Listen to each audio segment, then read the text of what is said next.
Hey guys, this is a long-term review of the Pivot Switchblade. I first reviewed this bike, way back in February of 2020. It's now October of 2020, and I ended up buying this bike. I fell in love with this bike. So I first demoed it with Fox Live Valve. If you're not familiar with that, just Google it real quick. But it's a management system that kind of manages the fork and the shock, and it was good. But after I got more time to demo the bike multiple times with a similar setup as this, just like kind of a normal fork and normal shock and no Fox Live Valve, I fell in love with the bike. And the number one thing I'll just tell you guys real quick about this bike that I just am so drawn to is the geometry of it.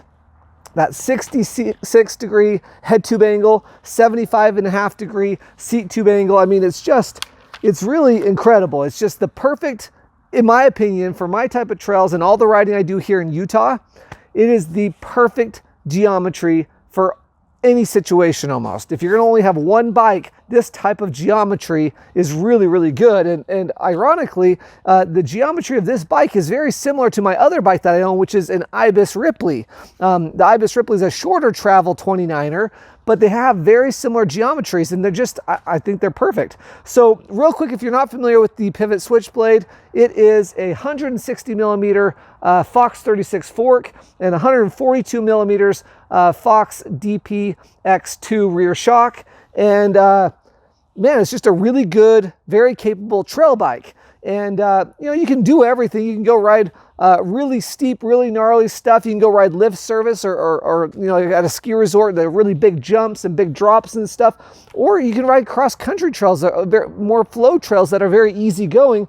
And it's still a lot of fun in all of those different situations, which is really cool because, a bike like this, oftentimes a longer travel 29er bike is maybe not as fun or a little slower on the cross-country trails. It feels a little lethargic or a little slower, and it can kind of be a bummer for slow speed days on cross-country trails. But like I said, the reason why I've been so drawn to the Switchblade is because it's just good everywhere.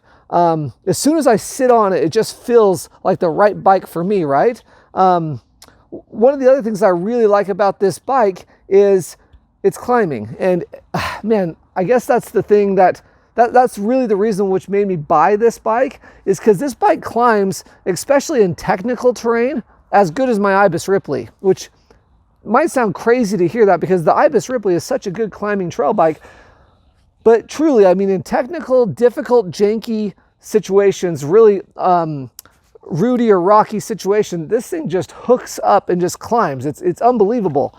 And there's not another long travel bike in my experience so far, and I've demoed a ton of different bikes that climb the way that this bike climbs, right? So that's probably the number two thing. So number one is the very, very comfortable geometry, very good trail manners with the type of geometry this has, excellent climbing, and then number three would probably have to be that this bike is so easy to ride. Again, that comes down to the geometry, but some bikes are really a lot of work to ride. Like, to have fun on them, you really got to push them really hard.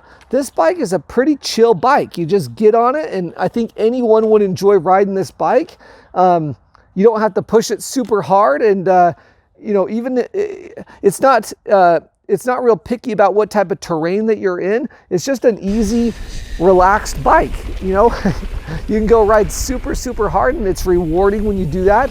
Or you can kind of take it easy and just, go on a mellow, chill ride with the kids, and kind of go slow, and it's still a lot of fun. And again, that comes down to my first point, which was the geometry of the bike. But man, and it's really interesting, So for 2020, most bikes are getting longer and this more progressive, like modern, really enduro type geometry, right?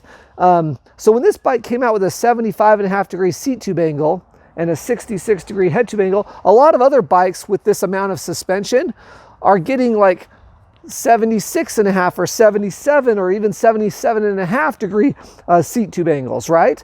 And so when Pivot came out with it and I saw the numbers originally, I was like, oh man, they're not going quite as steep on the seat tube angle as everybody else. And then again, on the head tube angle, 66 degrees, you know, a lot of other bikes are getting 65 or 64.5 degrees on a similar 160 mil travel bike, right?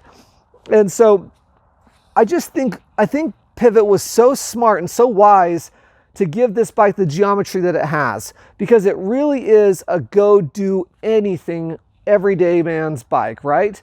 It doesn't matter what trail you're on, it's going to respond well. Some of these bikes that are getting too steep of a head tube angle and just too aggressive, they're pigeonholing themselves, right? To say this is the only type of bike that, or type of terrain that this bike is really made for.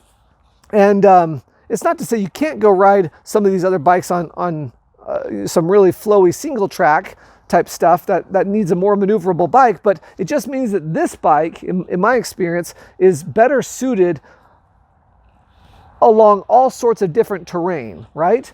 And hopefully I'm making this point come across to you guys. Anyway, I'm blown away with how good this is. I've ridden so many other bikes, the Yeti SB130 and 130 Lunch Ride, the Revel Rascal, the Ibis Ripmo and Santa Cruz High Tower, the Specialized Stump Jumper. I've ridden so many bikes in this category, which I would say is the leading mountain bike category right now. A 29-inch wheel, a 29er bike with, you know, kind of 130 to 150 millimeters of rear travel. I would say that's probably the largest category of bikes that mountain bikers, that us users are looking at and purchasing. And the reason why is because you can get away with owning one bike in a lot of scenarios that still does a lot of the terrain very well, right? Could this be my only bike? Man, if I had two wheel sets, the wheel set that I have on here right now with aggressive tires, you know, a dissector in the rear and a DHF in the front, and then I had a lighter wheel set, you know, maybe I could. It's it's really surprising. It's just how good this bike is everywhere. So one area this bike particularly shines in is really tight spaces that that require a more maneuverable bike.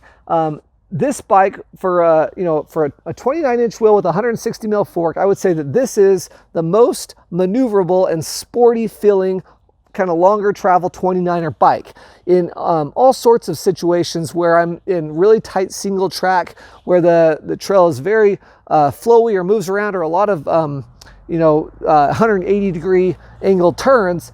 This bike is so easy to get through all those spaces and turn. It's just a very quick, snappy, lively 29er. I mean, in some situations, it almost feels as sporty as my Ibis Ripley. It's incredible. But then when you get on the more steep downhills that are higher speed or more chunky and a difficult terrain, it's much smoother than the Ripley, okay? So, you know, you're not going to be able to build up a Pivot Switchblade as lightweight as an Ibis Ripley, for example, but it still has, even though it's a little heavier bike, it still has that very sporty and maneuverable feeling to it. The other thing is it doesn't require, the way they built this bike is it doesn't require any weird, or not weird, but unusual riding characteristics. You know, I don't have to load up the front a whole lot or really get my hips through a turn like some other bikes. Some other bikes require a little bit more body language or English to get through a turn. This bike's super easy to ride. Just hop on it and go. I think anyone who rides a Pivot Switchblade will find that it's a relatively easy bike to just get on and ride, but you're going to feel like a good rider when you're on it. It's just, that's one of the things I've really liked about it. I feel like I'm just a good rider when I'm on it. It doesn't require a lot of effort or a lot of work on my part to ride. What are the downsides of the Pivot Switchblade? Like, I guess the one thing, I own several bikes at a time. And so one of the downsides for me a little bit is the rear axle width. It's Super Boost. Instead of the standard 148 mil boost spacing, it's got a wider, 157 boost spacing. So this rear wheel, I can't take it off and stick it on one of my other bikes, which is not a huge deal. Most people aren't going to run into this problem necessarily, but you know, that's maybe one thing to consider before buying the Switchblade is it's got that unique, or it's just less common, this axle width, right? Other than that, I'd say there's nothing really quirky about the bike or weird about the bike. It's a quiet bike when I ride it. No weird sounds, no clanky sounds. The water bottle is kind of up nice and high if you have a water bottle cage on here. So to access your water bottle cage is pretty easy when you're riding. It's not that hard. On my Ibis Ripley, for example, the shock is up here and the water bottle is down here a lot lower. There's no weird cable routing. It's got good protection all over the frame. It's a real stout bike.